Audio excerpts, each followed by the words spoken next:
이제 석동영 변호사가 어저께 이제 대통령 그 측, 뭐 변호인은 아닌 것 같아요. 대통령 측이다. 뭐 이렇게 표현이 되었던데 어쨌든 석동현 변호사가 대통령의 입장에 대해서 기자와의 인터뷰를 진행을 했습니다. 내란을 미리 알고 말하는 게 그러니까 어디 있느냐? 그러니까 내란은 내가 한다라고 누가 말하고 시작하느냐? 이게 왜 내란이냐? 이런 취지로 말을 했다라고 하는데 어쨌든 대통령이 할 수 있는 권한 안에서 진행을 했고 위헌성이 없다는 것을 계속해서 강조하고 있다라고 보이는데 자, 이러한 발언에 대해서 변호사님의 입장도 궁금합니다. 사법시험은 석동현 변호사가 훨씬 일찍 합격했어요. 네. 그다음에 그러니까 당연히 검사 생활도 석동현 그 검사가 훨씬 더 일찍 시작을 갖다가 했고 하지만은 대학 다닐 때 대학 친구고 네. 그다음에 이제 서로 이제 의기가 투합하니까 김찬경 같은 사람들 잡으러 같이 가고 뭐 그다음에 그 시차는 있지만 무려 저 윤석열 대통령이 석동현 그 변호사보다 그 사법연수원 기수가 8년이나 늦어요. 8년이나 늦기 때문에 검사도 뭐 지금 막 부장검사 할 때 지금 뭐 이제 뭐 평검사나 뭐 이제 하고 있고 그다음에 검사장 됐을 때 뭐 부장검사 하고 이렇게 차이는 나지만 그래도 어쨌든 두 분이 굉장히 친한 관계였다라고 하는 거는 이제 법조계에서는 많이 알려진 그러한 사실인데 네네. 그 다음에 사실은 법률가로서의 석동현은 굉장히 뛰어난 사람이에요.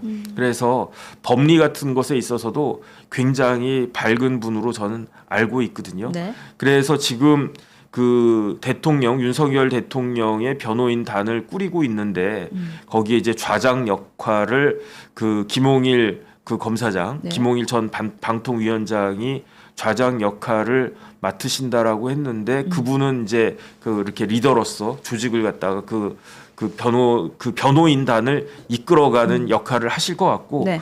그 김홍일 검사장님도 그 방통위원장도 석동현 그 변호사하고 그 연수원 동기예요. 아, 그렇군요. 그런데 이제 석동현 변호사가 더 나이는 좀 더 그 몇 년 그 어린 그런 그 상황인 거죠. 네.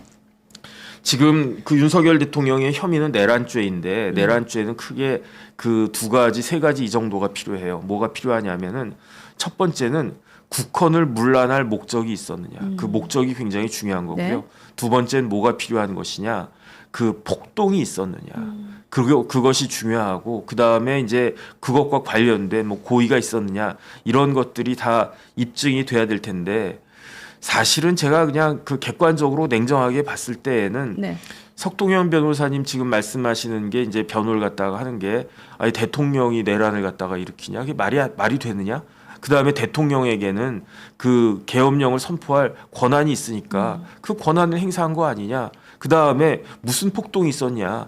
지금 뭐 내란죄라고 하는데 총 한 발 그 공포탄 한 발 그 쏴진 거 있느냐? 뭐 이런 식의 논리를 갖다가 들고 결정적으로는 제일 그 윤석열 대통령에게 가장 그 뭐라 그럴까 의미가 있는 네. 그 주장은 뭐냐면 국회에서 그 계엄 해제 결의를 하지 않았느냐. 그거를 무시했다라고 하면 그거는 빼박 내란죄가 맞는데 그런데 국회에서 그 계엄 해제를 결의하고 그 결의에 따라서 대통령도 계엄을 풀지 않았느냐. 그러니까 시작할 때도 대통령 권한 내에서 푼 거고 그 다음에 끝낼 때도 국회 요구를 수용해가지고 끝낸 거니까 이게 무슨 내란죄냐. 네. 그 사이에 뭐 사람이 뭐 이렇게 조금씩 다치신 분들은 있다라고 제가 들었는데 그런데 뭐 총 한 발 쏘았느냐, 뭐 칼 한 번 뭐 이렇게 뭐 휘둘러졌느냐 그런 거 없지 않았느냐. 그러니까 폭동도 없었던 거 아니냐 이런 논리인 것 같아요.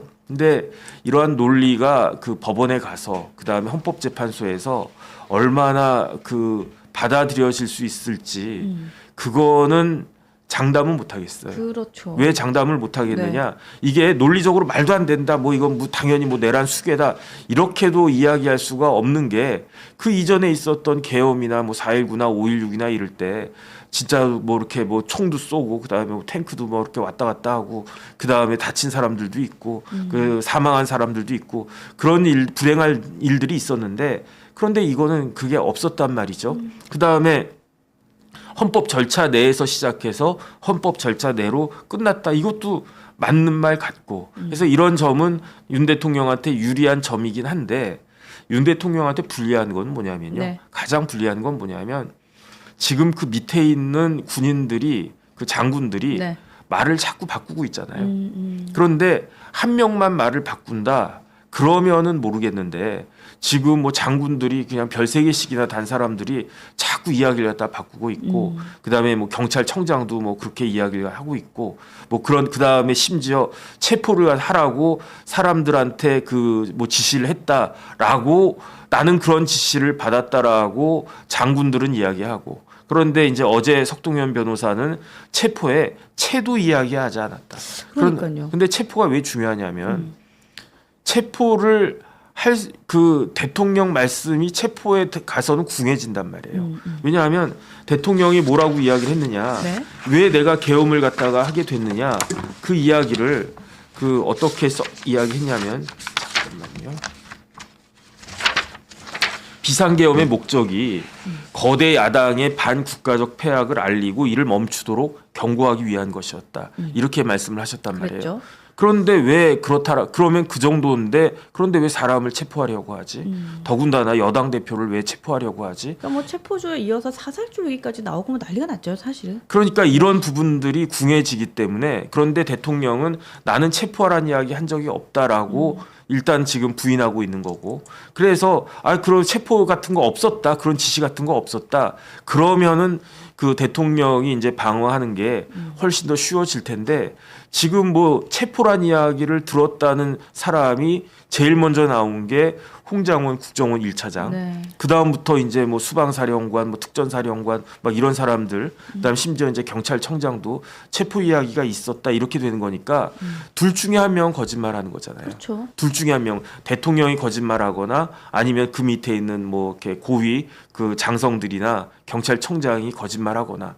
둘 중에 하나인데 이거를 누구 말을 믿어주느냐가 이번 그 내란죄 관련된 사안의 핵심이 되지 않을까 저는 개인적으로 뭐 우려도 되고 그렇게 생각이 됩니다. 근데 사실은 그 석동현 변호사의 어제 그 발언, 체포의 채자도 얘기하지 않았다라는 이 발언은 네네. 그냥 이런 생각을 하게 되더라고요. 그러니까 일단 두 가지인데 첫 번째는 현재 구속되어 있는 군인이나 경찰들에게는 좀 배신감을 줬을 것 같아요. 그래? 꼬리 자르기 해? 나 팽하는 거야? 뭐 이런 생각해서 오히려 조금 더 불리한 증거나 뭐 증언들이 계속해서 더 쏟아지게 되는 계기가 되지 않을까 생각이 들고 또 두 번째는 여러 사람이 그 사람이 했다, 시켰다라고 얘기를 하고 있으면 대통령의 입장에서는 좀 더 불리하지 않을까라는 생각을 하게 되더라고요.